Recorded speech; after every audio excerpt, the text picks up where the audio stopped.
Hello everyone, आज का हमारा टॉपिक है date is parallel plate capacitor. हमने टाइप्स डिस्कस किए थे कि कैपेसिटर कितनी तरह के होते हैं। अब हम डिस्कस करने जा रहे हैं डिटेल में that is parallel plate capacitor. Parallel plate capacitor consist of two equal and oppositely charged plates of equal area separated by a certain distance. क्या कहता है, जो पैरेलल प्लेट कैपेसिटर में होता क्या है, दो प्लेट्स होती हैं, टू प्लेट्स होती हैं। इन प्लेट्स को कुछ डिस्टेंस से सेपरेट किया होता है एंड देन और इनकी प्लेट्स के ऊपर कैसा चार्ज होता है, equal and opposite. Means let say एक प्लेट अगर पॉजिटिव है तो दूसरी क्या होगी, negatively charged. Parallel plate capacitor consist of two equal and oppositely charged plates of equal area, और इन प्लेट्स का इक्वल एरिया होता है। मतलब लेट से इस प्लेट का एरिया अगर ए है तो इस प्लेट का एरिया भी क्या होगा, ए, सेपरेटेड बाय सम डिस्टेंस। अब नेक्स्ट इसका प्रिंसिपल डिस्कस करेंगे। प्रिंसिपल कहता है capacitance of charged conductor is increased by bringing another uncharged conductor connected to earth near it। कि हम किसी भी चार्ज कंडक्टर की कैपेसिटेंस को कैसे बढ़ा सकते हैं। कैपेसिटेंस का मीनिंग आपको पता है, that is charge storing capacity.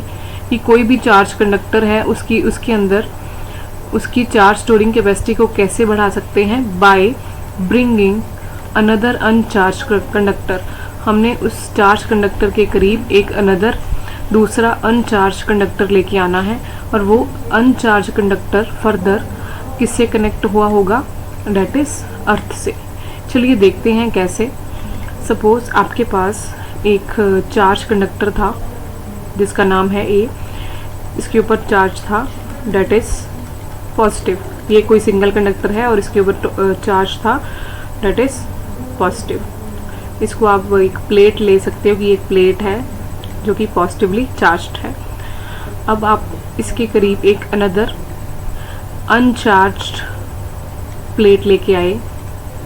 ये बिल्कुल अनचार्ज थी, इसके बिल्कुल आप क्लोज लेके आए हो। तो जब आप इसको क्लोज लेके आए तो इंडक्शन की वजह से क्या होगा, बी प्लेट के एक साइड पे नेगेटिव चार्ज आ जाएगा और बी प्लेट के ऑपोजिट साइड पे आ जाएगा पॉजिटिव चार्ज। ये वाला जो नेगेटिव चार्ज होगा बी प्लेट का, ये पॉजिटिव चार्ज जो प्लेट ए का होगा उसको उसके साथ कैंसल आउट होने की कोशिश करेगा। और मीन्स तो जिसका मतलब क्या है कि जो नेगेटिव चार्ज है प्लेट बी के ऊपर, वो क्या करेगा, cancels the positive charge on plate A. तो जिसकी वजह से ये आपस में कैंसल आउट हो जाएंगे और ए का जो पोटेंशियल होगा, ए प्लेट का जो पोटेंशियल होगा वो डिक्रीज होगा।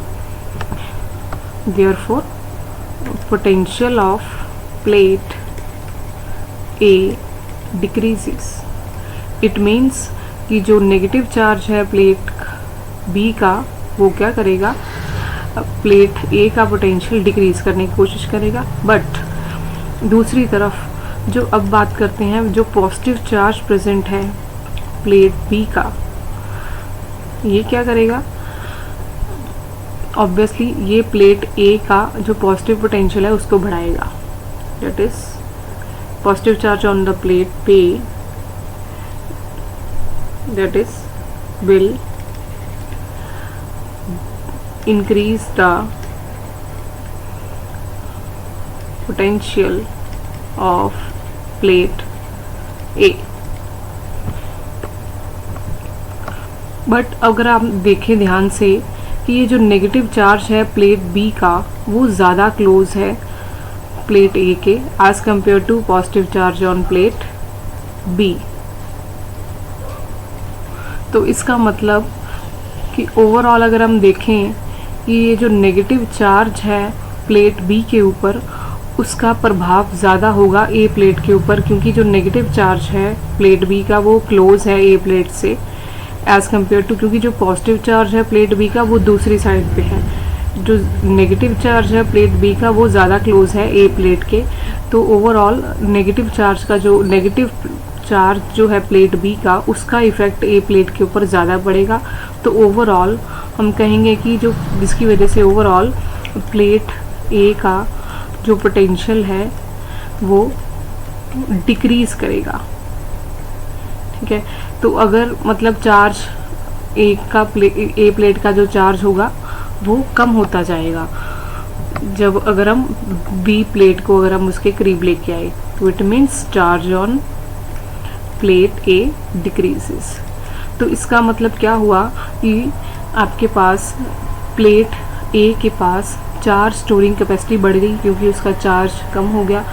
तो इट मीन्स हम ए प्लेट को और चार्ज दे सकते हैं क्योंकि उसके ऊपर पोटेंशियल कम हो रहा है, क्योंकि बी प्लेट को करीब लाने से क्या हुआ, ए प्लेट का पोटेंशियल कम हो गया, इसकी वजह से ए प्लेट के ऊपर चार्ज कम हो गया, चार्ज कम होता जाएगा और जो चार्ज स्टोरिंग कैपेसिटी होगी ए प्लेट की वो बढ़ जाएगी,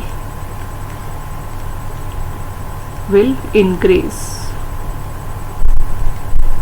ओके, नाउ अगर हम बात करें फिर से, ये आपके पास प्लेट बी थी, दिस वन नेगेटिव चार्ज था, इधर पॉजिटिव चार्ज था, ये प्लेट ए का।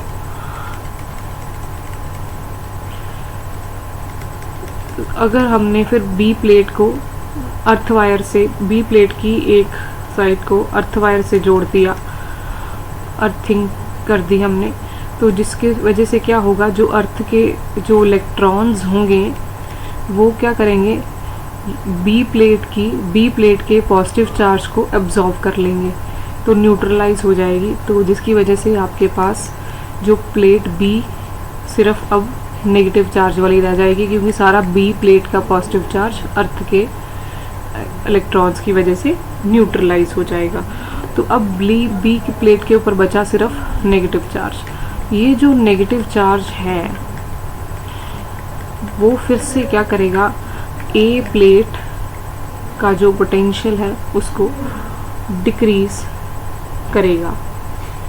ठीक है, फिर से क्या होगा, तो मतलब ए प्लेट का पोटेंशियल डिक्रीज होगा, फिर से चार्ज भी कम होगा ए प्लेट का, और हमें क्या करना पड़ेगा, फिर से ए प्लेट के पोटेंशियल को सेम रखने के लिए, that is to make the potential of A same, we have to give more charge to plate A। तो यहाँ से फिर से बात आ गई, हम एक तरह का कर क्या रहे हैं, एक कंडक्टर की चार्ज स्टोरिंग कैपेसिटी यहाँ पे बढ़ रही है। अगर आप उसके करीब एक अनचार्ज कंडक्टर लेके आते हो या एक अर्थिंग कंडक्टर लेके आते हो, तो इस तरह ये सारी प्रोसेस क्या है कि एक कंडक्टर के अंदर कैसे चार्ज हम स्टोर करवा सकते हैं। तो finally this is the principle of parallel plate capacitor. Now next अब फाइंड आउट करेंगे capacitance of parallel plate capacitor. Suppose आपके पास यहाँ पे एक पैरेलल प्लेट कैपेसिटर है which consist of two parallel plates separated by some distance. Let here d is the distance between two parallel charged plates। ये दोनों charge हैं, oppositely charge होती हैं, एक के ऊपर पॉजिटिव चार्ज है, दूसरे के ऊपर नेगेटिव चार्ज है। Suppose now sigma is the surface charge density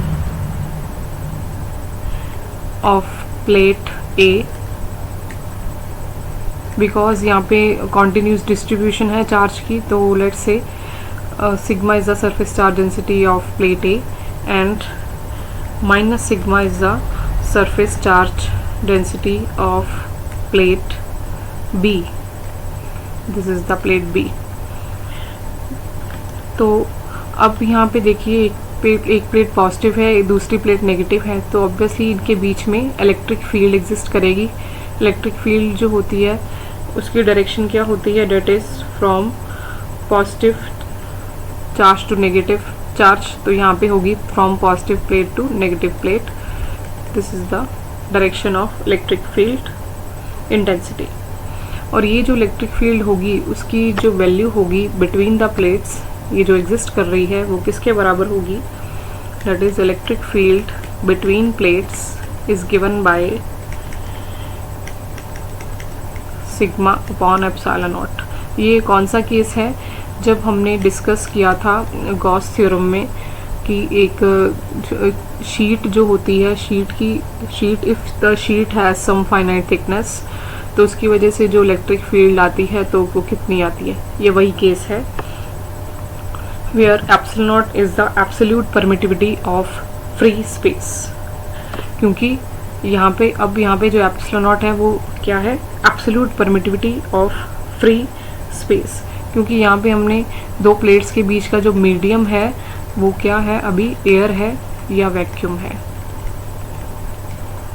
next then अब यहाँ पे देखिए इलेक्ट्रिक फील्ड एग्जिस्ट करेगी तो यहाँ पे एक पोटेंशियल डिफरेंस भी एग्जिस्ट करेगा। क्योंकि पोटेंशियल डिफरेंस क्या आता है, दैट इज़ एक प्लेट पॉजिटिव है, दूसरी प्लेट नेगेटिव है, तो potential difference of cos exist करेगा इन प्लेट्स के बीच में। Potential difference between the plates is given bye, वो होगा V। अब पोटेंशियल डिफरेंस को आप इलेक्ट्रिक फील्ड की टर्म में लिख सकते हो, जो कि होता है that is E into D. हमने रिलेशन पढ़ा था इलेक्ट्रिक फील्ड और पोटेंशियल के बीच का, that is electric potential is given bye E upon D. तो यहाँ से दैट इज बराबर आ गया, हमने रिलेशन पढ़ा था, that is electric field is given by electric potential upon D. तो यहाँ से आ गया electric potential is equal to E into D. अब ये वाली वैल्यू आप डाल सकते हैं यूज़ फर्स्ट इक्वेशन इनटू, तो मेरे पास V की वैल्यू आ गई sigma upon epsilon naught into D. अब फर्दर यहाँ पे जो सिग्मा है वो क्या चीज़ थी, that is surface charge density. अब सरफेस चार्ज डेंसिटी भी हमें पता है क्या होती है, that is charge per unit area. Here A is the area of each plate. दोनों प्लेट्स का सेम एरिया है, एरिया इस प्लेट का एरिया भी A है और इस प्लेट का एरिया भी A है। तो यहाँ पे जो सरफेस चार्ज डेंसिटी होगी वो होगी that is charge per unit area where Q is the total charge on each plate. That is इस प्लेट के ऊपर भी चार्ज Q है और इस प्लेट के ऊपर भी चार्ज का मैग्नीट्यूड Q है। मैग्नीट्यूड सेम है बट साइन चार्जेस के ऑपोजिट हैं। तो यहाँ पे सिग्मा की वैल्यू भी आप डाल दीजिए, डेट इज सिग्मा होगा Q by epsilon, Q upon A epsilon not into D. अब फर्दर हमने फाइंड आउट करना है डेट इज कैपेसिटेंस। कैपेसिटेंस का फॉर्मूला कल हमने किया था कि उसमें हमने बात की थी charge is directly proportional to electric potential, तो वहाँ से फिर कांस्टेंट को हटा के कैपेसिटेंस लगाया था C। Here C is the capacitance. तो यहाँ से आपके पास कैपेसिटेंस आता है चार्ज अपॉन पोटेंशियल। इस इक्वेशन को नंबर दो 4, आपने थर्ड इक्वेशन को यूज़ करना है, दैट इज़ फोर्थ में। तो यहाँ से कैपेसिटेंस की वैल्यू आएगी Q अपॉन V की वैल्यू डाल दीजिए, that is Q D upon A epsilon not, which is further written as C is equal to A epsilon naught upon D. This is the expression for capacitance of parallel plate capacitor.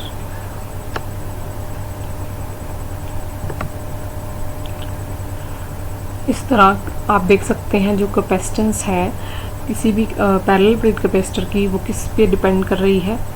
एक तो A पे depend कर रही है, A is the area of each plate. दूसरी किस पे depend कर रही है, D distance between the plates. Then third, epsilon naught p, that is nature of medium between the plates.